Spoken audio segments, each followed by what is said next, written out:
Ça c'est le thème. Les chrétiens en guerre. Les chrétiens en guerre.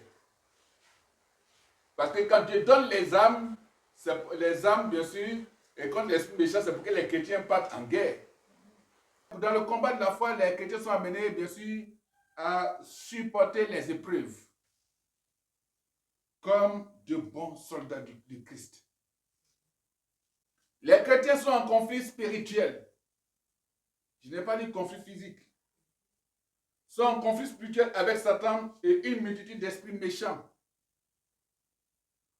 On est en conflit spirituel avec Satan lui-même et avec une multitude, c'est-à-dire plusieurs de ces esprits méchants.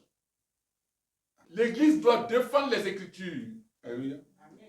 Contre les allégations selon lesquelles les principes, bien sûr, qu'elle enseigne ne sont pas tous inspirés de Dieu.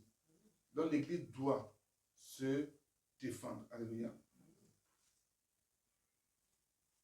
L'Église doit défendre les Écritures. Contre certaines paroles qui disent que non, toutes les paroles ne sont pas inspirées de Dieu. Il y aurait la ruse de Satan. Parce que lui, il veut quoi il veut séparer le chrétien de la parole ou détruire. Donc, il fait sortir des personnes qui viennent, tu vas dire que ces personnes sont des serviteurs de Dieu, des chrétiens, bien des hommes de Dieu appelés par Dieu, et puis ils vont chercher à pouvoir dire que non, ce que tu as vu dans la Bible, là, ça a été dit, mais c'était avant, maintenant c'est comme ça, pour te dire que ce n'était pas inspiré par Dieu. Ça, c'est comme ça que Satan mène sa guerre. Donc, refuser de se conformer à l'attitude de Christ et des apôtres envers la parole inspirée, c'est détruire son pouvoir de réprimande ou de correction, de rédemption, de guérison, de chasser les démons et de vaincre le mal. C'est-à-dire que quand tu refuses, ce que je suis en train de dire, quand tu refuses de pouvoir te conformer à ce que Christ veut de toi et de ce que les apôtres ont enseigné, alors, c'est que tu as été détruit dans ton pouvoir. Tu détruis ton pouvoir de réprimander, c'est-à-dire de dire au diable non, non, non. Ou tu détruis ton pouvoir de correction. Encore ton pouvoir de pardon, le pardon que tu peux bien sûr à ce qu'on appelle de donner ou avoir. Et tu détruis aussi ton pouvoir de guérison. Tu détruis encore ton pouvoir de chasser les démons. Et ton pouvoir de vaincre le mal. Ce que ça veut dire.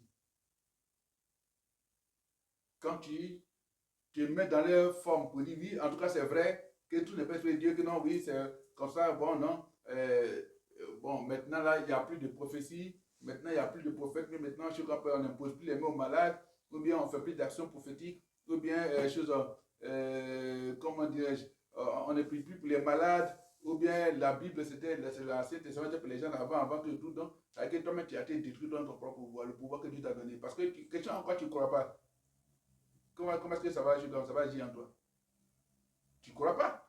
Parce que Satan t'a dit, et les hommes sont venus pour dire c'est comme ça.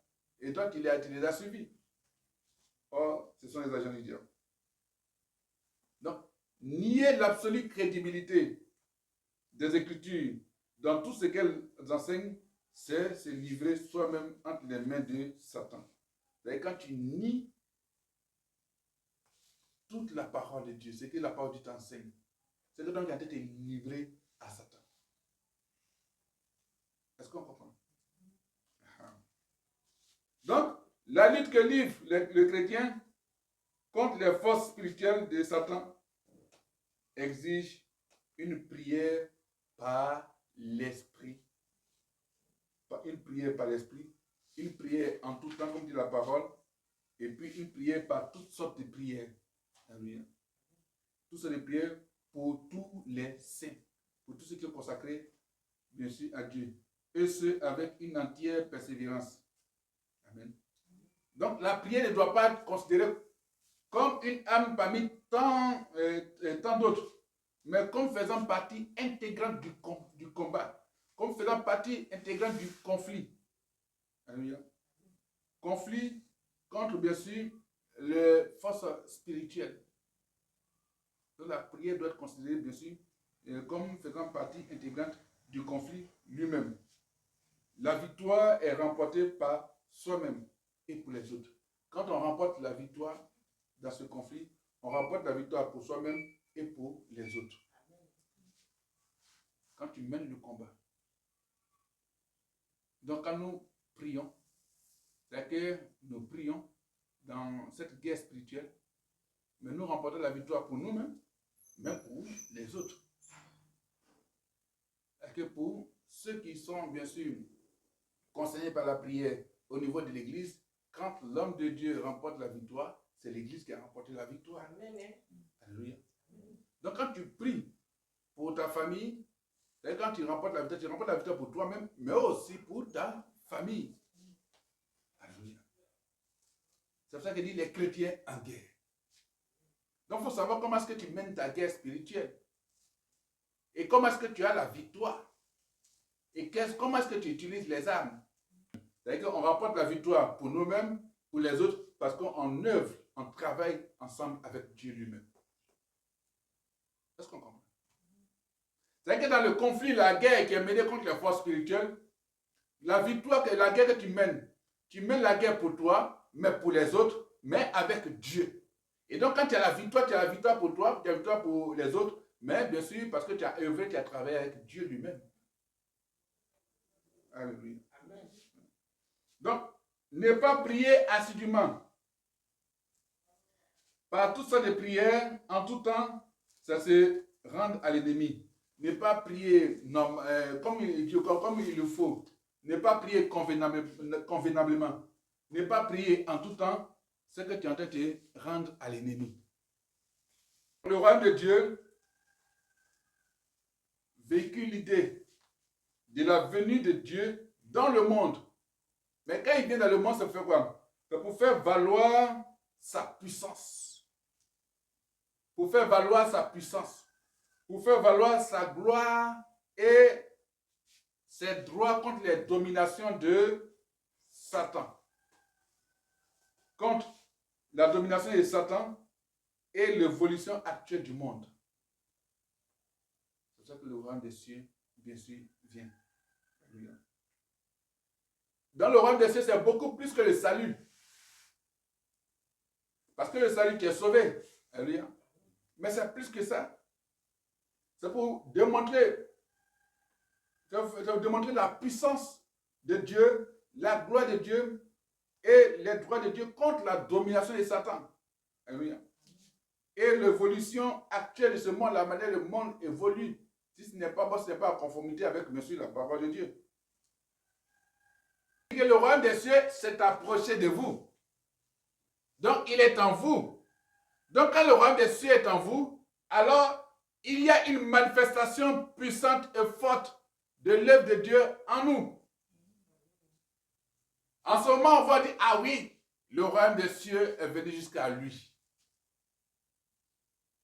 Et donc, on voit la gloire de Dieu en toi.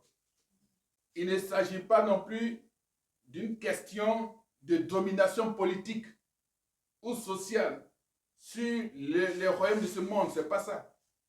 Le royaume de Dieu, ce n'est pas une puissance de domination politique ou sociale sur les royaumes de ce monde à l'heure actuelle. Dieu n'a pas l'intention de racheter ni de réformer le monde à travers, bien sûr, ce qu'on appelle l'activisme social. Voilà, donc il faut qu'on mène des choses qu'on appelle un activisme, bien sûr, on soit des activistes, et bien, on soit bien sûr des personnes qui se mettent ensemble pour pouvoir bien sûr demander à ce qu'il y ait le règne de Dieu au niveau politique, tout, c'est pas cela. Parce que tu n'as pas encore fini de livrer la bataille spirituelle. Tout au long de cet âge, de ce temps, de cette période, le monde restera ennemi de Dieu et de son peuple. Le monde reste pour le moment ennemi de Dieu et de son peuple. Donc ce n'est qu'à la fin de cet âge que Dieu régnera par la force et jugera bien sûr les hommes, n'est-ce pas? Apocalypse chapitre 19, verset 11 à 21 nous dit.